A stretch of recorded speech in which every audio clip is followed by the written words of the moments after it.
Welcome to the Blogger Genius Podcast, brought to you by MiloTree.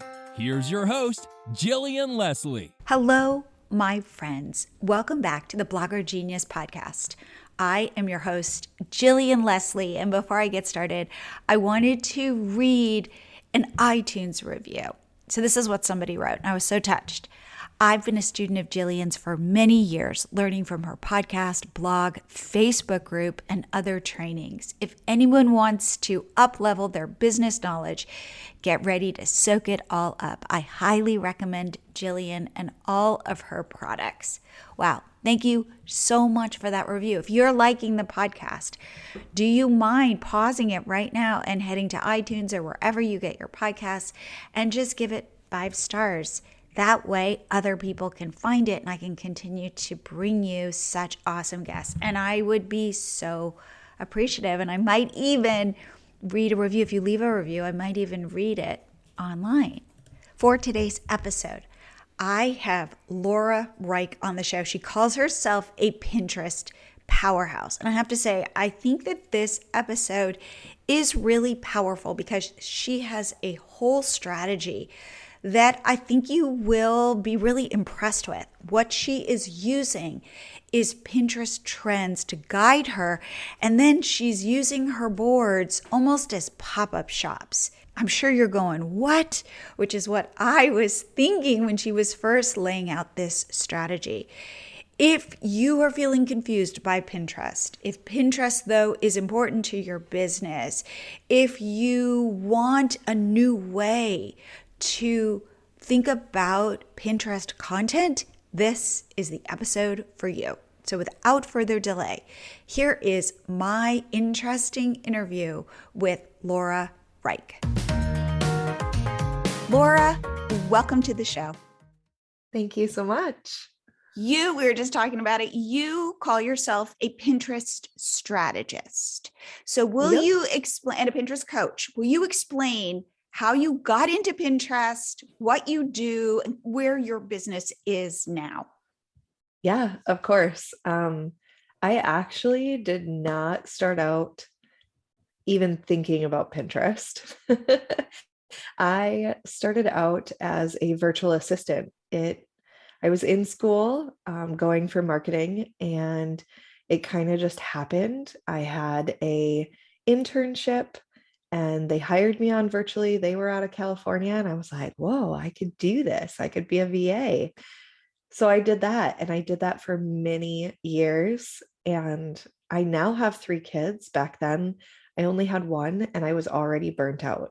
I felt like I was pulled in so many different directions, and I didn't really have like this sense of, okay, this is my purpose. This is what I'm supposed to be doing. And this is like allowing time for my family as well. And so I started kind of stepping back and looking at what I really loved to do. I have a background in graphic design. That was my minor in school. And so I started helping my VA clients with Pinterest back when it was invite only. I remember those days. Yes, I know, the fun days. But we started seeing results. And it was fun for me to be able to put that design with something that I loved doing. So I started trying to, and I say trying to very heavily, break into only Pinterest. And I had a lot of mindset around that where I shouldn't exclude this money coming in or things like that. So it took a few years, but I now since have been doing Pinterest only. Like I told you a few minutes ago, I live, eat, and breathe Pinterest, and my family loves it because it's opened up so many opportunities for me, for my clients, for my family. It's been really great. Now, I feel like though recently within the last, let's say 2 years, Pinterest has become more of a roller coaster. All of a sudden in Facebook groups, you started seeing, wait, I'm not getting the traffic that I used to get. And I've interviewed so many bloggers who backed into a business. They started putting pins up on Pinterest, traffic magically started showing up, and they were like, whoa, I could get into an ad network. I could start making money with Yeah. this. And I feel like those windows have closed. And today it's much more about being intentional. It's no longer Yeah. like, oh, I'm just taking photos and whoa, look at all this traffic.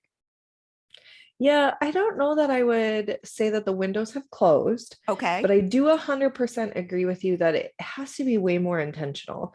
I think the days of enjoying the sit back and relax of my image is like skyrocketing, um, dwindled. I mean, I Right. don't want to say they're gone because again, you can still have those legacy pins that are helping.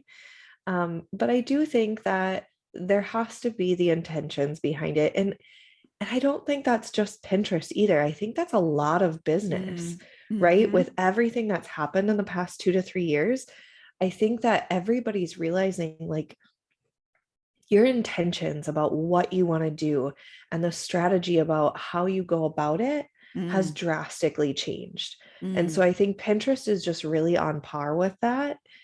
And as long as your intention is not, I don't want to say lazy, but like as long Well, as it's like, kind of I'm not just scattershot. gonna, yeah, I'm not just gonna, I say pin and pray, right? I'm Right. not just Well, gonna throw it up there and be right. like, okay, come Well, and in. also it was pin and repin and just make a bunch of Yeah. boards and look at this magic Yep. traffic. And it Yep. didn't, and today it is not like that. So can you explain to me the paths that Pinterest, as they're now a business, they're a public company, they need to be making money, how they see their business and how you as a creator can have success on Pinterest. And there are different kinds of people on Pinterest now pinning and creating Yeah. content. Yeah, for sure. So I think Pinterest really sees itself as a business as well. And so I think a lot of times they are focused on the creator first, which I still believe is there because they are constantly asking for feedback and constantly trying to make changes to help as much as possible. Okay, because I would say creators have felt abandoned on Pinterest, but that could be just, it's kind of fun to vent about Pinterest in Facebook groups.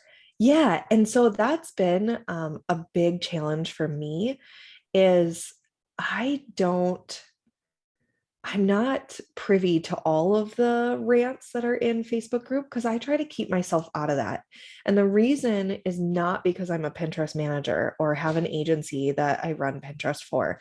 I stay out of that because I've really learned in the past couple of years, and this we'll get back to your question here in a second, but the more that I focus on the negative and the more that I focus on the frustrating pieces, the less headspace and the less time I have to focus on what's actually going to bring future success. And What's future actually success, let's going, say money. yeah, money. And that can be in terms of traffic, that could be in terms of digital sales, that can be, I mean, whatever that business is for these creators. I think they get wrapped up in he said, she said, and they're in these Facebook groups because that's originally what worked, right? 4 years ago, 5 years ago, you were in this group and everybody was sharing, this is what's working on Pinterest. And hey, let's do these repin threads. And so they're still in these groups with the hopes that somehow this magic is going to come back. And I think focusing on the past is really holding them back from seeing what can bring new success for them in the future. And so thinking about the frustrations, like I constantly am trying to help my clients and my students see, like, you can't compare your analytics to 2018 and 2022 and be frustrated at the fact that maybe you're only 2/3 of the traffic that you got back in 2018 because the platform is not the same. The platform has changed so much that the comparison can't be the same.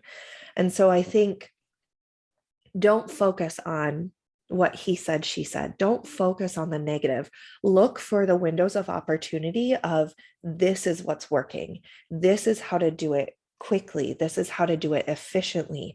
And focus on those things so that you can keep yourself in that mindset of positivity around the platform so that you continually are grateful for the traffic you get and the Free sales that traffic. you get. Free Yeah. traffic. Okay, Yeah, so it's let's talk free. about what is working. And Yeah. let's talk about it from the perspective of I am a blogger who wants traffic or I want sales. I have a shop, I sell digital goods. That person, I want traffic. And also, oh, I'm a Pinterest creator and I want to just hang out on that platform. And they have a creator fund and they can pay me and stuff like that. So let's start though with where I think more people in my audience are, which is I want traffic from Pinterest. How do I do that? Of course. So I think the biggest thing, and I know if you have been on the platform before, you know that they have the trends.pinterest.com. If not, check it out because it's amazing. And you can basically future predict what people are going to search for. So if I went on it now and I said, what should I be planning my blogging content? No matter what niche, even for myself, I use it. I can figure out anything from 60 to 90 days out because it will future predict what happened previously. And let me tell you, even Pinterest predicts, it was like 8 or 9 out of 10 of them correct last year. So they really know their stuff in terms of what the platform has done and what to expect going forward. So I always look at that.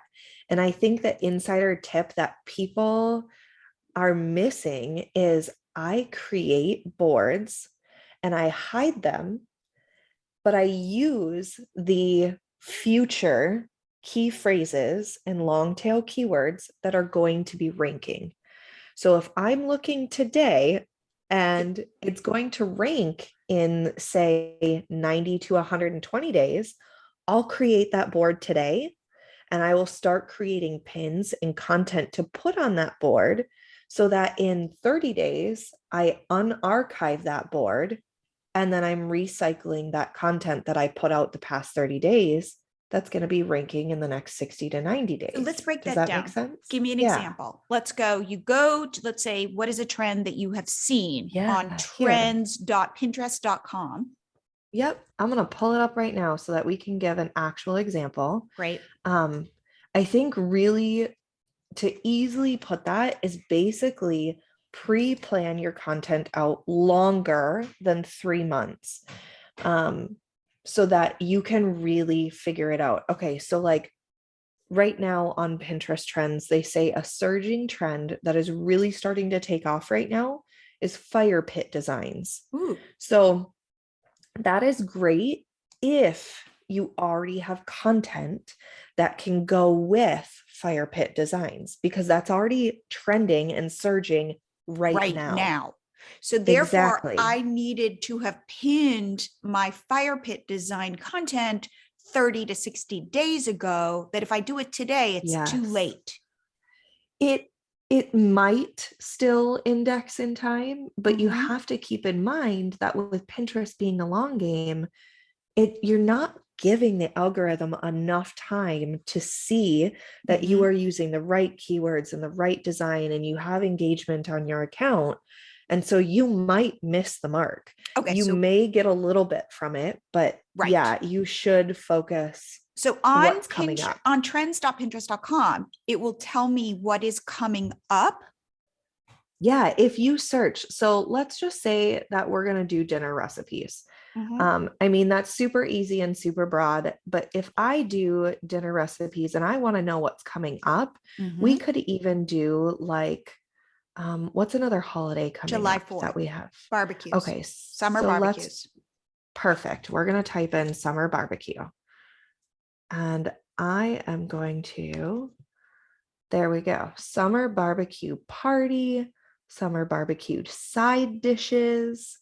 I'm going to pull up some of these so that I can compare. And the other thing that you want to do on trends is make sure you don't just have one word that you're looking at.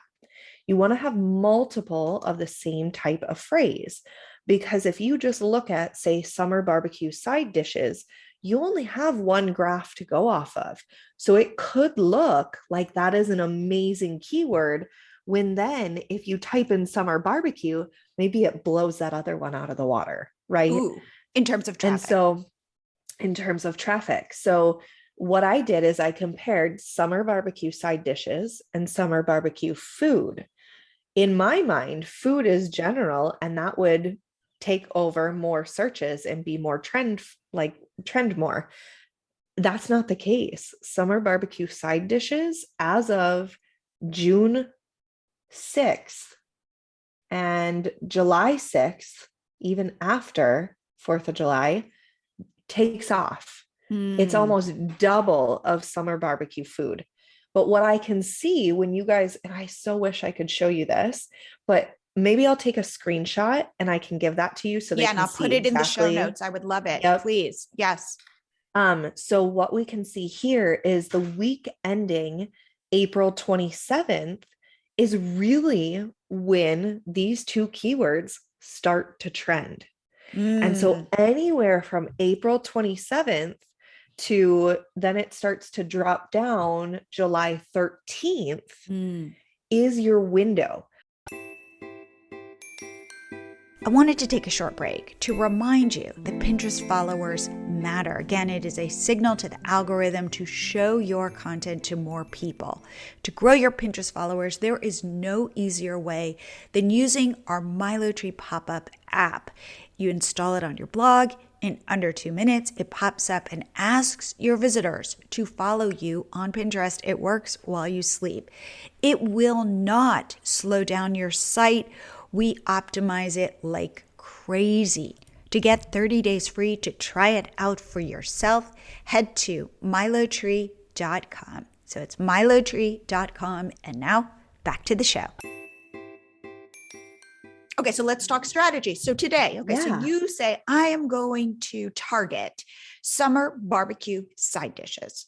And let's say you've got some side dishes on your blog that could work. And you say, I'm going to create a roundup of my 8 recipes that could be summer barbecue side dishes. So today you say, I'm going to write that blog post, right? And again, one thing that I recommend is doing roundups of your own posts. Yes. And so you've got corn salad and potato salad and who knows, rolls and whatever, right? And so today you create that blog post. Then then let's say you're creating how many pins for this blog post? So I like to create anywhere from 5 to 7 pins for that one blog post. Okay. All because different. And that was my next thing, is because I love to do everything completely different. So the design is different, the collage style is different, the title is different. So maybe I say summer barbecue side dishes, and maybe I say barbecue side dishes or summer barbecue dishes. And I play off of some of these different phrases, all leading to that same blog post. So and are you researching those phrases in trends? Yes. Okay. So you're not just randomly coming up with these. No. So there is a ton of them. When we go on to here and you do summer barbecue, it's pulling up barbecue party, barbecue outfits, summer salads for barbecue, backyard barbecue salads. Like there's this whole list that you can go through. And so I like to utilize those as long as it's in the roundup or in the blog post, to create different designs that will lead back to that same one URL blog. And so because this is already going to start trending April 27th, that's 30 days, literally a little bit more than 30 days from today. So explain then so let's say you've made 7 pins for this post. So you've optimized the post for SEO, right? You've done a good job creating this roundup post. You've now created 7 static pins, or are you creating video pins? What are you doing? Ooh, good question. Okay. So I start off with static pins, because that's what's going to bring in the most traffic, right? That is the original, what I like to call the OG of the traffic, right? So I start there. I am going to create a new board with the highest trending key phrase. So because I'm focusing on summer barbecue side dishes, that's going to be my main board, because the relevancy of what I'm going to pin to that board for this blog post is going to be astronomically helpful in terms of ranking, indexing, and keywords. You mean the naming of the board, right? And then also the description of the board. Yep.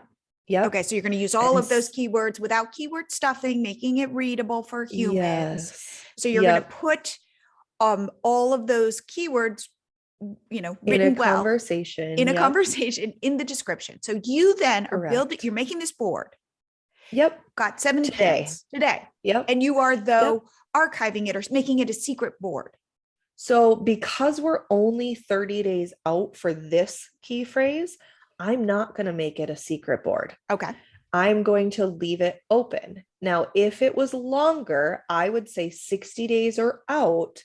That's when I make it secret, because then I will unarchive it or unmake it secret 30 days prior. Okay. So that way the pins have already been out there. The pins have already been on the board that I'm going to put on there, and then I can cycle in new ones. Got it. So okay. Okay. With that board. So it's not archived or it's not secret right now today. What is the pin? So now have you gone live with the blog post? Yes. Yes. So the blog post is live. The board is live. The descriptions are live. Yep. I'm going to post my first pin right now today.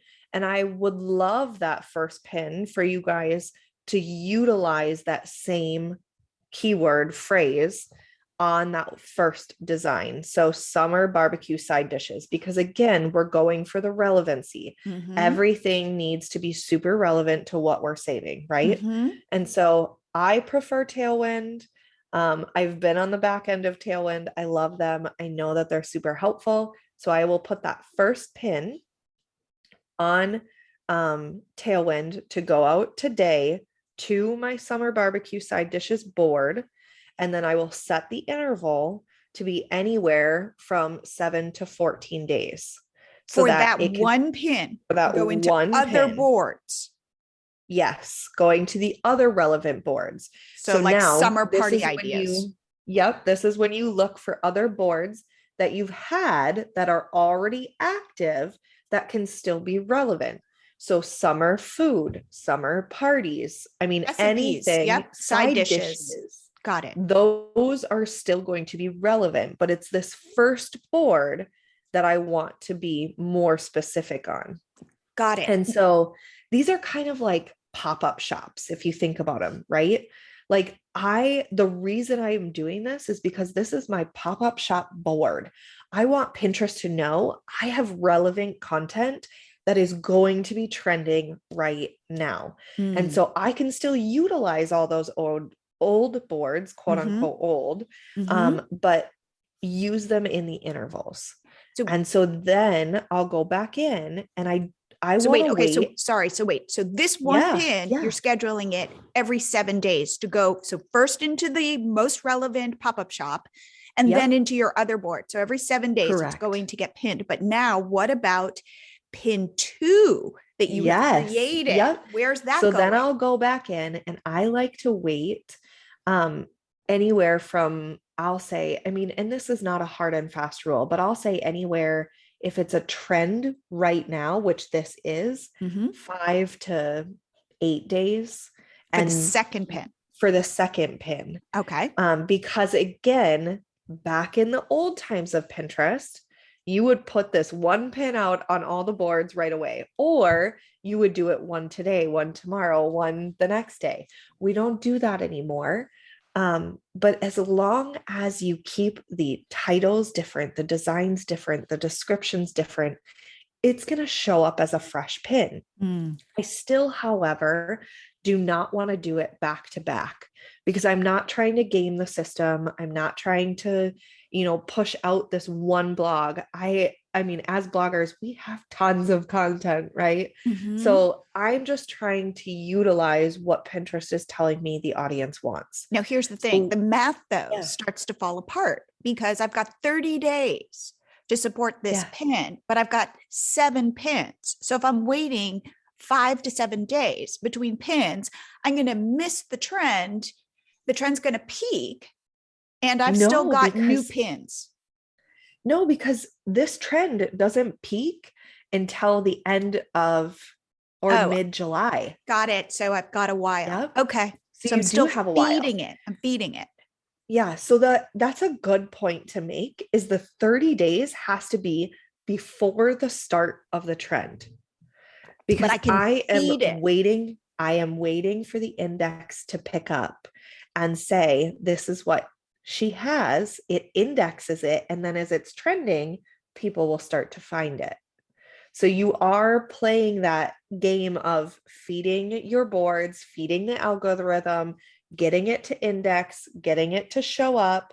And then when this trend starts to surge, you're going to be the one that's showing up on top because you've done all the steps pre-planning, where Mm. someone else comes in and says, oh my gosh, summer barbecue side dishes is trending today, July 6th.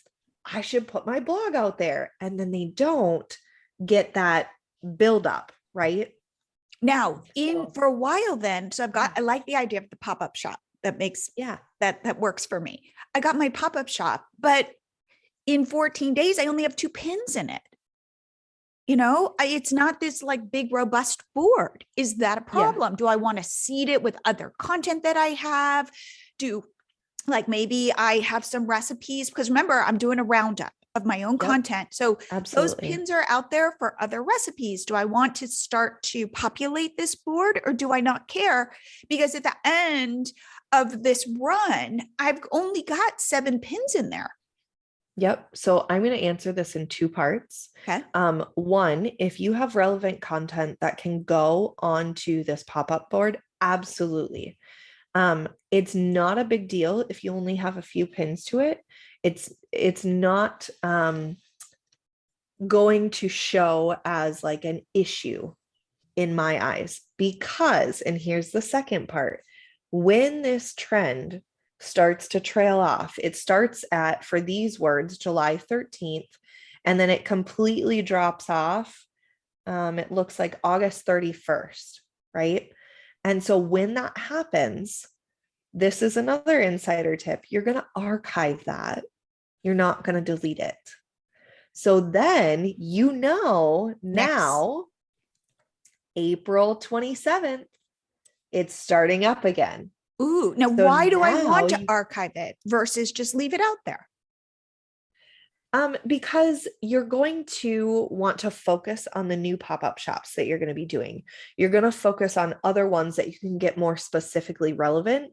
If you keep up these ones, it takes up more headspace, so to speak, in terms of your boards. And so if you start doing pop-up shops for all these keywords, you're going to have so many boards that you're not going to have this clear-cut direction, one for your audience and two for the algorithm.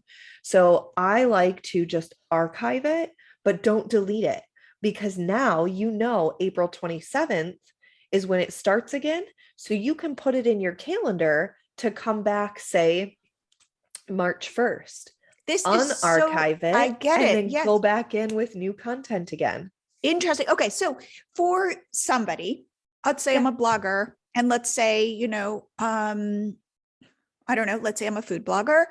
How Yeah. many of these trends do you recommend I be following through the year? Because you're right, it could like explode and I could have like 30,000 words, trends that I'm going after. Like, do you recommend, say, one a month? Do you recommend, more than that? What do you, so that I know next year to turn this board back on? Yeah. How many of these things do So you have running in the background? for my clients in our agency, we look at trends reports monthly. For a couple different reasons. One, because I want to know that what we found last month that we're planning on creating next month is still on trend. that something didn't happen or go bump in the night. The other reason is because keywords are going to change, right? So just because someone said summer barbecue side dishes was the highest search this year, that doesn't mean that next year it's going to be summer barbecue dishes. And so then what I can do is, instead of creating a whole new board, I can go in and update my archived board to summer barbecue dishes, drop the side, and then unarchive it, and I'll still be within the trends. Got it. So you're not necessarily always going to be creating these new pop-up shops if you've already started doing it. Got it. You can alter them to mix with what's going to happen, because like a few years ago when COVID had hit, we had people that were like, oh my gosh, my traffic tanked, right?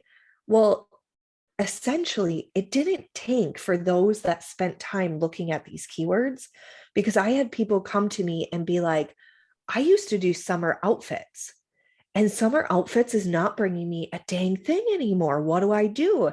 And I said, well, did you look and research what are people looking for? And it wasn't summer outfits. It was summer aesthetics. That was the top keyword. So just that one change in the word she did, and within 45 days, her traffic came back. So it's just focusing every single month on taking an hour out of the month and just really look and pre-plan what you're going to do ahead, so that you have this action plan and it's just quick and efficient for you every time it comes up going forward. I think that is so smart. And I say this all the time. And I will say, so our first business, it's still big deal on Pinterest, is Catch My Party. And we learned this lesson the hard way. So what would happen is there would be a new Disney or Pixar movie, and we would say, we're going to get ahead of this trend. So we would create all this content, blog posts, pins, whatever, and put it out there. And sometimes it worked, but other times the movie just didn't hit, and people weren't having parties around that movie. Yeah. And no matter what we did, I couldn't make a trend. However, what we would do is watch our site and go, oh my God, here are some parties we're just starting to see show up, because our site is user-generated content. So people add party photos to our site. And we could see like, whoa, here's a trend. So like the trend that put us on the map was Frozen. But I didn't know that Frozen was going to be the hit that it was, but I could start to see it on our end. And then I was like, oh, now we lean into this. We don't think that we're like, there's an arrogance to this idea of like, I can make a trend. I think this movie's going to be great. A good example, Mary Poppins did nothing for us. And I think we made a post before the movie came out, like it was announced. Yeah. And it just didn't work for us. And what you are saying is go where the people already are. I think about it this way. They're waterfalls of content. So people automatically are going to have July 4th parties, and they're going to need side dishes. And that is a waterfall already happening. Learn how to get your bucket underneath it. Yeah. And so that's such a great like analogy as well, because if we're focusing on summer barbecue side dishes, that can go on a board for July parties, right? Because if it's a 4th of July, recipes, that's a summer party.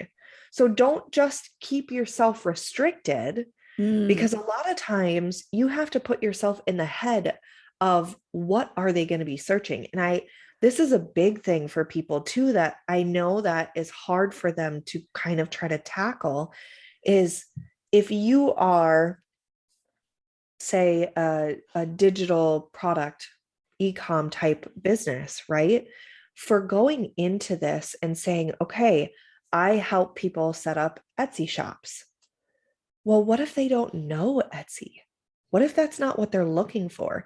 So if all your pins and all your keywords are saying, start an Etsy shop, start digital products selling on Etsy. if they don't know that Etsy's out there, that's not going to be their search. So it's got to be how to make money from home or how to sell a digital product, and then lead to your content that teaches them about setting up an Etsy store. So don't just think inside that box of who you are and what you offer, but what are they searching for, Ooh, right? yes. Yes. Search intent. Search Yeah. intent. Think about Yep. that's exactly right. We fall into this all the time. We build products. We're building a product, MiloTree, easy payments, and we have nomenclature that David and I and our designer Clarita, we say, and weirdly, we think it makes sense to us, but then we have to stop and go, does this make sense to anybody else? And so Yeah. you're right. How do you elevate out and get into the mindset of somebody who would be searching for your product? And what are the different ways that they could end up needing your content? Yeah, for sure. And so here's another thing too. Going back to your parties and your movies, right? Just a quick search on trends, Turning Red, the new movie that started trending February 8th. It took off March 8th through March 15th. It's still at its peak on March 22nd. So just because it came out back then and people were talking about it doesn't mean that's what people were all of a sudden searching for. So it's that search intent, exactly what you said, is like, think about what's happening. What are they searching for?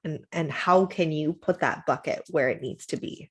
Okay, very quickly, as we wrap this Yeah. up, video pins, and Yeah. then very, very briefly, creators on Pinterest. And is that a whole separate thing? So video pins, Yeah, do they for work? Do they sure. not? So you've made 7 static pins.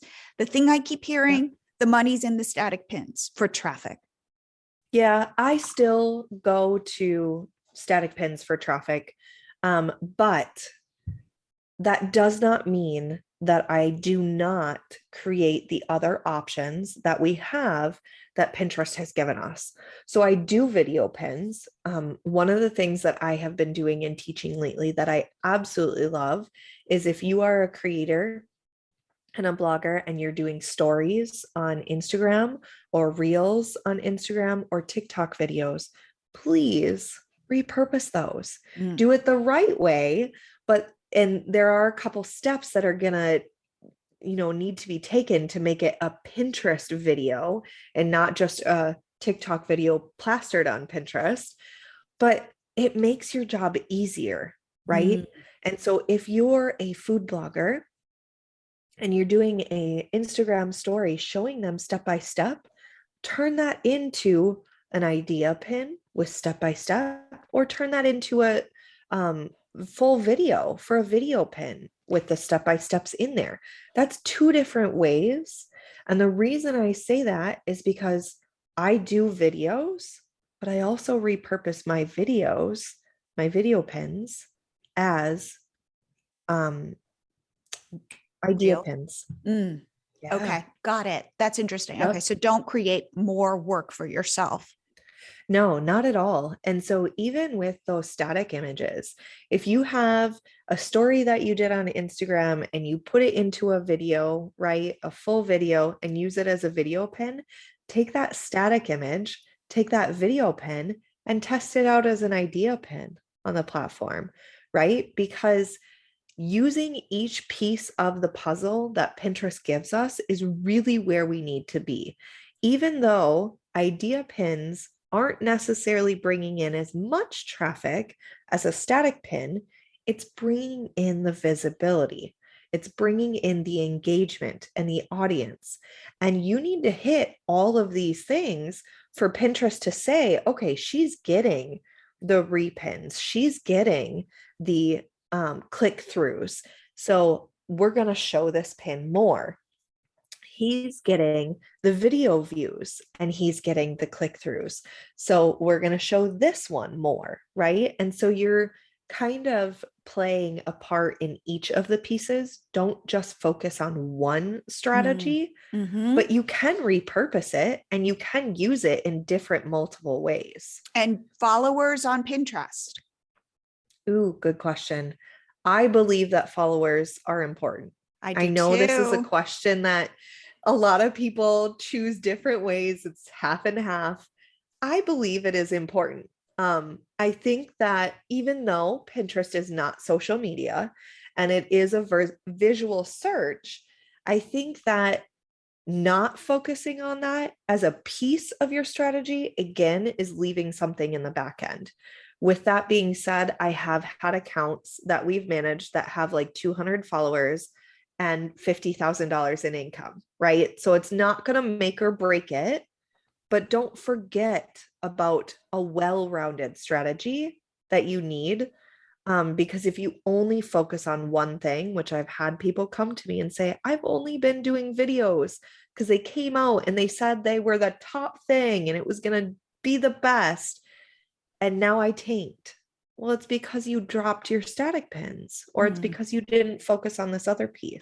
I just want to put in a plug for our MiloTree pop-up app, which grows your followers on Pinterest and, depending on how you set it up, Instagram, TikTok, YouTube, Facebook. But we use it with Catch My Party. We set it to grow our Pinterest followers, and we have 1.7 million Pinterest followers. And I will tell you that we get millions of page views. We get millions of people coming from Pinterest to Catch My Party every month. And I believe it's because these are real followers, and Pinterest goes, oh, people like this account. We should show their pins. Yeah. And it goes hand in hand. You are correct. Because again, like I said, is Pinterest is going to be looking at the overall aspect of what's happening on the account. It's not just one piece, right? It's not just the clicks. It's not just the impressions or the saves. It's going to be what you overall are doing. And so if you are increasing your followers, that's going to go hand in hand with increasing what everything else happens on the account. And I also use the pop-up. I right now have 37, it's saying new followers this week. I have not had to do anything because I'm focusing on traffic and engagement on the Pinterest platform. They go back, and the way I see it is they search, they don't find my profile, they find my pin. So then they go through my pin to my blog, the pop-up happens, they see that they need to follow me. And then following that, they're going to start seeing more content, more from me, which gives Pinterest the notification that I'm getting more engagement, I'm growing, I need to be shown more. So it's just something that's naturally hand in hand with what we need to be doing. Absolutely. It's like a flywheel. So we, with Catch My Party, get something like 400 new followers a day. And that's amazing. And again, it builds on itself. So definitely check out our MiloTree pop-up app. So thank you for plugging it as well. And I'm glad it works for you, because it will work if you have traffic. Okay, so let's just very briefly touch on people who are content creators on Pinterest. And that's like a whole other strategy. It's like being a TikToker or an Instagram influencer. And as somebody, though, who typically wants traffic from Pinterest, do you have any thoughts about creators on Pinterest? Are they leaning into that? Are they trying to cultivate that? What is your thought? Yeah. So I think creators are focusing on all aspects. I know that there are certain things that they have to do to be accepted or allowed to be one of those paid creators. And so I think it's really important to know that it's not just someone like on TikTok who is creating these funny dance videos and doesn't really have a purpose, right? They're still helping the audience. They're still providing that value, and they're doing it in other ways as well. I do know that one of the things with creators is that you have to be timely, is the word that I will use. because they do ask for certain things, and they're not going to wait around for the people to provide it 3 weeks later, right? There are people that are creators ready and waiting, and they get it within 48 to 72 hours or within that first week. And so you have to be ready to make these idea pins or make these things that are going to be requested of you by Pinterest. By Pinterest. Pinterest comes to you and says, hey, we need more floral garlands. We need more side dishes for summer parties. We need whatever it is. Then you go create it, you deliver it, and then that's how you are a creator on the platform. Yep. And you can join Pinterest communities as well. And that's, if you're not a Pinterest creator, that's really the area that I would suggest you go if that's something you're interested in, because the communities in there, for me, I'm in the US community, I'm outside of Minnesota. And so they have not only conversations about things that are working, and help that they're looking for from Pinterest directly, which is, in my opinion, better than a Facebook group you might be in, because these communities are direct from managers that have access to the back end of Pinterest. But also, that's where they're going to be saying, okay, these are the March trends that we're seeing, and this is what we're looking for, and this is what we need or we want to provide.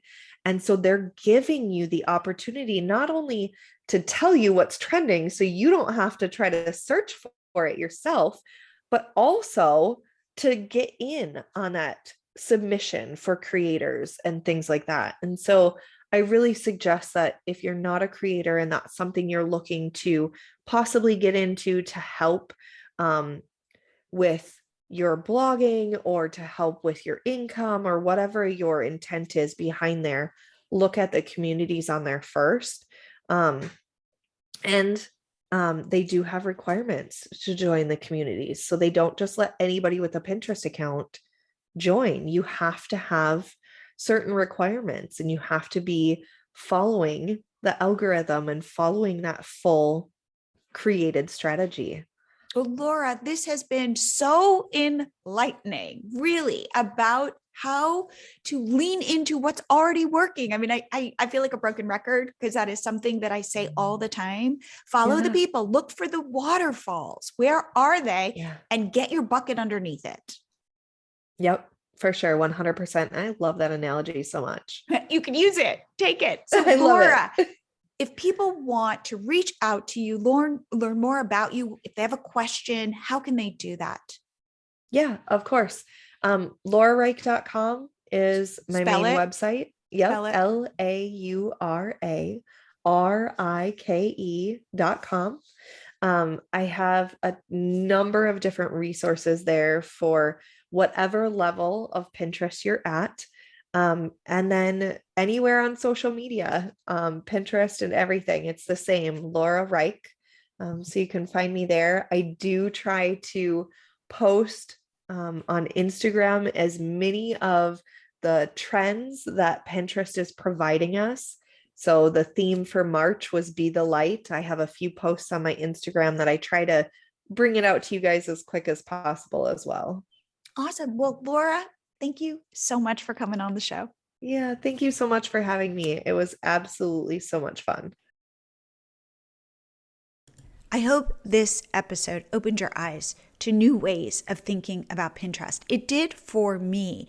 And I just thought that Laura puts more creativity into how she thinks about Pinterest, and that you don't necessarily need to work harder. It's really about working smarter. And I think she shared so many tips on how to do that, like don't reinvent the wheel, use what's working and just build off of it. And please, if you would, go to iTunes and just leave the podcast 5 stars. You don't have to write a review, just leave a rating, because it helps the algorithm show the podcast to more people. And I would be so grateful. Also, are you a member of my Facebook group? It's called the Become a Blogger Genius Facebook group. I would love to meet you in there. And I will see you here again next week.